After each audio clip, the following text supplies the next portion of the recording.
Hello students, welcome in classic economics in Punjabi. Students, ਜੇਕਰ ਤੁਸੀਂ ਇਸ ਚੈਨਲ ਤੇ ਨਵੇਂ ਹੋ ਤਾਂ ਪਹਿਲਾ ਚੈਨਲ ਸਬਸਕ੍ਰਾਈਬ ਕਰੋ, ਬੈਲ ਆਈਕਨ ਪ੍ਰੈਸ ਕਰੋ ਤਾਂ ਕਿ ਸਭ ਤੋਂ ਪਹਿਲਾਂ ਨੋਟੀਫਿਕੇਸ਼ਨ ਤੁਹਾਨੂੰ ਮਿਲੇ। ਸਟੂਡੈਂਟਸ, ਅੱਜ ਦਾ ਜੋ ਟੌਪਿਕ ਹੈ ਉਹ ਹੈ ਪ੍ਰਾਈਵੇਟਾਈਜੇਸ਼ਨ, यानी कि निजीकरण। ਪ੍ਰਾਈਵੇਟਾਈਜੇਸ਼ਨ ਜਿਹੜਾ ਟੌਪਿਕ ਹੈ ਉਹ ਪੜ੍ਹਨਾ ਆਪਾਂ ਆਰਥਿਕ ਸੁਧਾਰਾਂ ਵਾਲੇ ਲੈਸਨ ਦੇ ਵਿੱਚ। ਨਿਊ ਇਕਨੋਮਿਕ ਰਿਫਾਰਮਸ ਕਹਿ ਸਕਦੇ ਹੋ ਇਹਨਾਂ ਨੂੰ, ਨਿਊ ਇਕਨੋਮਿਕ ਪਾਲਿਸੀ ਕਹਿ ਸਕਦੇ ਹੋ। ਆਰਥਿਕ ਸੁਧਾਰ ਹੋਏ ਸੀ 24 ਜੁਲਾਈ 1991, 24 ਜੁਲਾਈ 1991, 24 ਜੁਲਾਈ 1991 ਨੂੰ ਆਰਥਿਕ ਸੁਧਾਰ ਕੀਤੇ ਗਏ। LQP ਪਹਿਲਾਂ ਚੱਲਦਾ ਸੀ। LQP ਕੀ ਹੁੰਦਾ ਸੀ? ਲਾਇਸੈਂਸ, ਕੋਟਾ ਔਰ ਪਰਮਿਟ। ਲਾਇਸੈਂਸ ਦੀ ਥਾਂ ਤੇ ਲਿਬਰਲਾਈਜੇਸ਼ਨ ਕੀਤਾ ਗਿਆ, ਕਿਊ ਦੀ ਥਾਂ ਤੇ ਪ੍ਰਾਈਵੇਟਾਈਜੇਸ਼ਨ ਕੀਤਾ ਗਿਆ, ਔਰ ਜਿਹੜਾ ਆਪਣੇ ਕੋਲ ਇੱਕ ਹੈ P ਪਰਮਿਟ, ਉਹਦੀ ਥਾਂ ਤੇ ਗਲੋਬਲਾਈਜੇਸ਼ਨ ਕੀਤਾ ਗਿਆ। ਤਾਂ ਲਿਬਰਲਾਈਜੇਸ਼ਨ ਬਾਰੇ ਇਸ ਤੋਂ ਪਹਿਲਾਂ ਵੀਡੀਓ ਔਰ ਲੈਕਚਰ ਅਪਲੋਡ ਹੋਇਆ, ਤੁਸੀਂ ਉਸ ਨੂੰ ਦੇਖ ਲੈਣਾ। ਪਲੇਲਿਸਟ ਬਣੀ ਹੋਈ ਹੈ, ਉਸ ਵਿੱਚ ਇਹ ਸਾਰੇ ਲੈਸਨ ਦੀ ਜਿੰਨੀ ਵੀ ਵੀਡੀਓਜ਼ ਆਪਾਂ ਅਪਲੋਡ ਕੀਤੀਆਂ ਉਹ ਤੁਹਾਨੂੰ ਮਿਲਣਗੀਆਂ, ਔਰ ਇਸ ਵੀਡੀਓ ਦੀ ਜਾਂ ਇਸ ਲੈਕਚਰ ਦੇ ਡਿਸਕ੍ਰਿਪਸ਼ਨ ਦੇ ਵਿੱਚ ਦੇਖ ਲੈਣਾ। ਤਾਂ ਸਟੂਡੈਂਟਸ, ਡਿਸਕਸ ਕਰਦੇ हैं ਪ੍ਰਾਈਵੇਟਾਈਜੇਸ਼ਨ।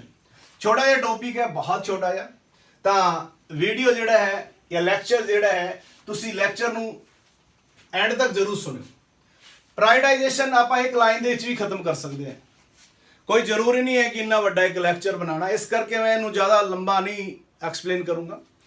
प्राइवेटाइजेशन की होता है जो उद्योग गवर्नमेंट अंडरटेकिंग है, यानी कि सार्वजनिक खेत्र के उद्योगों ਨੂੰ ਜਦੋਂ ਨਿੱਜੀ ਖੇਤਰ ਦੇ ਹੱਥਾਂ ਵਿੱਚ ਦੇ ਦਿੱਤਾ ਜਾਂਦਾ ਹੈ, ਉਹਨਾਂ ਦਾ ਕਾਰਜਕਰਨ, ਉਹਨਾਂ ਦਾ ਪ੍ਰਬੰਧ ਨਿੱਜੀ ਹੱਥਾਂ 'ਚ ਦੇ ਦਿੰਦੇ ਹਨ, ਸਾਰੇ ਦਾ ਸਾਰਾ ਨਿਯੰਤਰਣ, ਉਸ ਨੂੰ ਕਹਿੰਦੇ ਹੈ ਪ੍ਰਾਈਵੇਟਾਈਜੇਸ਼ਨ। ਸਰਕਾਰ ਜਾਂ ਤਾਂ ਆंशिक रूप ਨਾਲ ਜਾਂ ਸਾਰੇ ਦੇ ਸਾਰਾ अधिकार या नियंत्रण उन्होंने दे देंगे, तो उसनों कहा जाता है निजीकरण।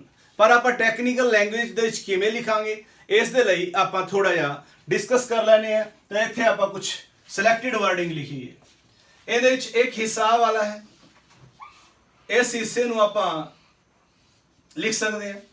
इहदे विच एक हिस्सा है पंजाबी दे विच आ वाला, एक इंग्लिश दे विच इसे दी स्टेटमेंट लिखी हुई है, और कुछ इहदे उपाय लिखे हैं। आप डिस्कस करते हैं। देखो, आर्थिक सुधारां दे संबंध विच, क्योंकि निजीकरण एक आर्थिक सुधार है। मैं तुहानूं दस्सिया भी आर्थिक सुधार दे विच 3 तरह के सुधार किए गए। लाइसेंस की थां ते लिबरलाइजेशन यानी कि उदारीकरण, कोटा की थां ते प्राइवेटाइजेशन, और एक सीगा अपने कोल परमिट, उहदी थां ते ग्लोबलाइजेशन। तो आर्थिक सुधारां दे संबंध विच निजीकरण यानी कि प्राइवेटाइजेशन दा अर्थ है सार्वजनिक खेतर लई सुरक्षित उद्योगां विच वध तो वध उद्योगां नूं निजी खेतर दे लई खोलना। यानी कि सार्वजनिक खेतर दे लई जो सुरक्षित रखे गए उद्योग, उन्हां विचों वध तो वध उद्योग जिहड़े हैं वो निजी खेतर लई खोल दिते जांदे हैं। तो उस प्रक्रिया नूं कहंदे निजीकरण। तो 1991 तो पहला या 24 जुलाई 1991 तो पहला सरकार ने अपने अधीन यानी कि सार्वजनिक खेत्र के अधीन 17 उद्योग रखे सी। तो सरकार ने की किया 1991 24 जुलाई 1991 दे विच, यानी कि एक नवी उद्योगिक नीति बनाई। उस विच 17 की थां ते 8 उद्योग ही सिर्फ अपने कोल रखे, बाकी सारे सार्वजनिक खेत्र के उद्योग निजी खेत्र लई खोलते। उस प्रक्रिया नूं निजीकरण कहा गया, प्राइवेटाइजेशन कहा गया। और आज उन्हां 8 का भी होर संकुचित करके उन्होंने सिर्फ 2 ही खेत्र रह गए सरकार दे कोल, बाकी सारे उद्योग जिहड़े निजी खेत्र लई खोलते। इस प्रक्रिया नूं कहा जाता है निजीकरण।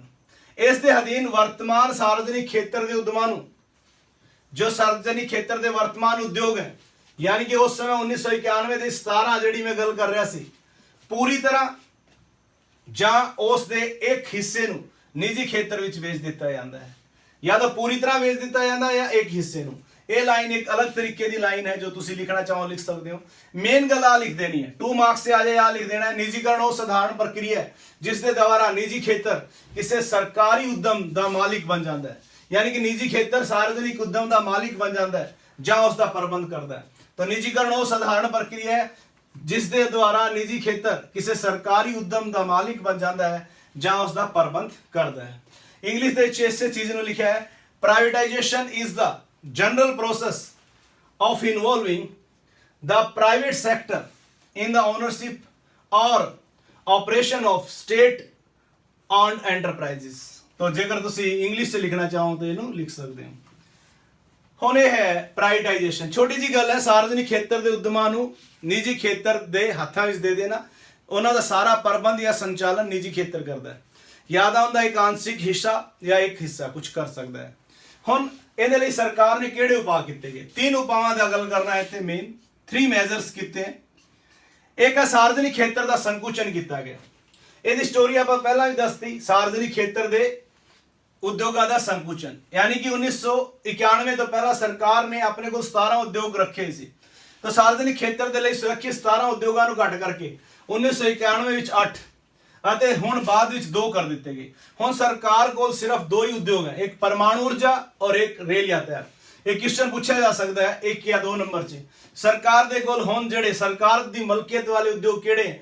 परमाणु ऊर्जा, atomic energy and rail transport, 2 ही उद्योग हैं। एक तो आ चीज की है मेन। दूसरा सार्वजनिक क्षेत्र के उद्योगों विच सरकार का विनिवेश यानी कि डिसइन्वेस्टमेंट। सरकार ने सार्वजनिक क्षेत्र के उद्योगों का विनिवेश करता। ਇਹਦਾ मतलब जो सरकारी खेत्र के ਜਿਹੜੇ उद्योग हैं सरकार उनके विचों अपना हिस्सा कढ़ लैंदी है और जिन्ना हिस्सा कढ़दी है उन्ना प्राइवेट सैक्टर का हिस्सा पवा लैंदी है।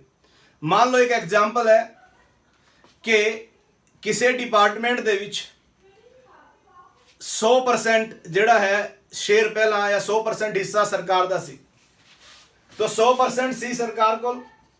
ਹੁਣ ਸਰਕਾਰ ਨੇ ਹੁਣ ਕੀ ਕਰਤਾ, ਉਹਦੇ ਵਿੱਚੋਂ 40% ਜਿਹੜਾ ਪ੍ਰਾਈਵੇਟ ਸੈਕਟਰ ਨੂੰ ਦੇ ਦਿੱਤਾ, 60% ਹਜੇ ਵੀ ਸਰਕਾਰੀ ਹੈ। ਤਾਂ ਉਹ ਜਿਹੜਾ ਹੈ ਇਸ ਪ੍ਰਕਿਰਿਆ ਨੂੰ ਵੀ ਕੀ ਕਿਹਾ ਜਾਂਦਾ ਹੈ, प्राइवेटाइजेशन की प्रक्रिया। और ये जड़े है 40% जोड़ा है ये विनिवेश है, यानी कि सरकार ने अपने 40% हिस्से कढ़ के उनकी थां ते 40% प्राइवेट सैक्टर का हिस्सा पा लिया। इनू विनिवेश किया जाता है, डिसइन्वेस्टमेंट किया जाता है। और 2011 तो लैके हुण तक टोटल कितना विनिवेश होया है, तो है 99,739 करोड़ रुपीज़ का। 1 करोड़ ਦੇ ਵਿੱਚ ਸਾਰਾ ਡਾਟਾ ਇੰਨਾ ਵੀ ਇਨਵੈਸਟ ਕੀਤਾ ਸਰਕਾਰ ਨੇ। तो सार्वजनिक तीसरा पॉइंट है सार्वजनिक उद्यमां ਦੇ ਸ਼ੇਅਰਾਂ ਦੀ ਵਿਕਰੀ। तो सार्वजनिक ਖੇਤਰ ਦੇ ਜਿਹੜੇ ਉਦਮ ਹੈ ਉਹਨਾਂ ਦੀ ਵਿਕਰੀ ਕੀਤੀ ਗਈ ਹੈ। ਸਰਕਾਰ ਨੇ ਨਿੱਜੀ ਖੇਤਰ ਦੇ ਨੂੰ ਉਹ ਸ਼ੇਅਰ ਵੇਚੇ हैं। ਇਹ ਵੀ ਨਿੱਜੀਕਰਨ ਦੀ ਇੱਕ ਪ੍ਰਕਿਰਿਆ है। तो स्टूडेंट्स ਇਹ ਸੀ ਨਿੱਜੀਕਰਨ, ਇੱਕ ਛੋਟਾ ਜਿਹਾ ਲੈਕਚਰ ਬਹੁਤ ਹੀ। तो ਨਿੱਜੀਕਰਨ ਕੀ ਹੈ? ਆਰਥਿਕ ਸੁਧਾਰਾਂ ਦੇ ਸੰਬੰਧ ਵਿੱਚ ਨਿੱਜੀਕਰਨ ਦਾ ਅਰਥ ਸਾਰਵਜਨਿਕ ਖੇਤਰ ਲਈ ਸੁਰੱਖਿਅਤ ਉਦਯੋਗਾਂ ਵਿੱਚ ਵੱਧ ਤੋਂ ਵੱਧ ਉਦਯੋਗਾਂ ਨੂੰ ਨਿੱਜੀ ਖੇਤਰ ਲਈ ਖੋਲ੍ਹਣਾ। ਇਸ ਦੇ ਅਧੀਨ ਵਰਤਮਾਨ ਸਾਰਵਜਨਿਕ ਖੇਤਰ ਦੇ ਉਦਮਾਂ ਨੂੰ ਪੂਰੀ ਤਰ੍ਹਾਂ ਜਾਂ ਇੱਕ ਹਿੱਸੇ ਨੂੰ ਨਿੱਜੀ ਖੇਤਰ ਵਿੱਚ ਵੇਚ ਦਿੱਤਾ ਜਾਂਦਾ ਹੈ। ਨਿੱਜੀਕਰਨ ਉਹ ਸਧਾਰਨ ਪ੍ਰਕਿਰਿਆ ਹੈ ਜਿਸ ਦੇ ਦੁਆਰਾ ਨਿੱਜੀ ਖੇਤਰ ਕਿਸੇ ਸਰਕਾਰੀ उद्यम का मालिक बन जाता है और उसका प्रबंध करता है। इस दे लई 3 एफर्ट्स किए हैं, 3 उपाय आए हैं। सार्वजनिक खेत्र का संकुचन किया है, सार्वजनिक खेत्र के उद्योगों में सरकार का विनिवेश किया है और सार्वजनिक उद्यमां के शेयरां की विक्री की है। तो स्टूडेंट्स ये सी लैक्चर निजीकरण ते। तो नैक्सट जो लैक्चर है वो आप डिस्कस करांगे ग्लोबलाइजेशन ते। तो उदों तक तुसी वेट करो। चैनल जे हजे भी सबसक्राइब नहीं किया चैनल को सबसक्राइब करो, बैल आइकन प्रेस करो। लैक्चर अगर अच्छा लग गया है तो लाइक जरूर करो और अपने साथियों के नाल, अपने स्टूडेंट्स के नाल, अपने कोलीग्स के नाल इसनू शेयर करो। Thanks students, thanks a lot.